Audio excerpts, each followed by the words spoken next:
Hi, my name's Neil Bremner. I'm a photographer and retoucher based in Glastonbury in Somerset, and this is my YouTube channel of Photoshop techniques, which is going to cover a variety of things over the coming few weeks. We're going to start off today with a high-key white background image that the background's been underexposed.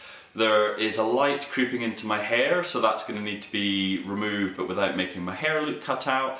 And I'm going to try and retouch it all within 3.5 minutes. The reason for this is, if you're anything like me and you're doing sort of white background images, you tend to kind of have 30 images or so to get ready for clients. And you want to kind of be able to do that fairly quickly and efficiently. And cleaning up a white background, I just want to kind of show, doesn't need to take a long time, but it can still be done well and quickly. So please watch the video, please leave comments below, please subscribe to the channel, and yeah, let's get on with it. So, start the clock. I'm going to start off by going new layer, adjustment layer, levels. I'm going to hit OK, and I'm going to pull the blacks all the way down, and I'm going to change the opacity to around about 70%. I'm going to select background, and then Apple L, I'm going to pull the levels up and start to kind of lighten it. I'm looking at my nose and cheeks to make sure that doesn't burn out. And then using a soft dodge tool, where the output's set to highlights, and the exposure is set to about 9%. You can see that on the top of the screen. I'm then going to color around the skin and around the t-shirt.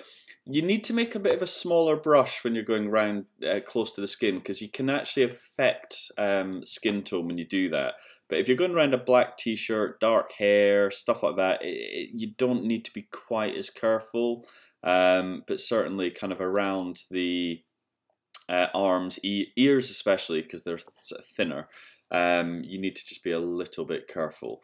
I'm going to come up the back, round the shoulder, and then I'm just going to start making the brush a little bit smaller. I'm just using the brackets keys just to kind of reduce the size of the brush, and then into the hair up to the light that's kind of overlapping. I'm then going to use the eraser but set to hard edge, and I'm going to start getting rid of all the other crap that's kind of around the image, and just rub that out, because I don't need to be quite as careful with that, because I know that I can come up to where I've already done with the dodge tool, and then bring it around here. I'm then going to delete that layer. I'm going to use the marquee tool. I'm going to select a big chunk of my hair, copy paste, Apple T, holding control. I'm going to bring up these options and I'm going to flip it. We're going to start to line that up by reducing the opacity, and I'm trying to kind of line it up top and bottom. We're then going to warp and just try and keep it kind of a bit more of a natural shape with the head. Bring it to 100%, create a layer mask, select brush.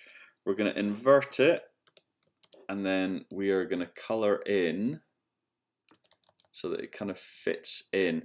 Now I find this is a better way of doing it than trying to rub that out with an eraser, because obviously when it's hair it's a little bit kind of more complicated. I'm then going to flatten that, and then using that hard eraser I'm going to rub the rest out. I did notice that bit there.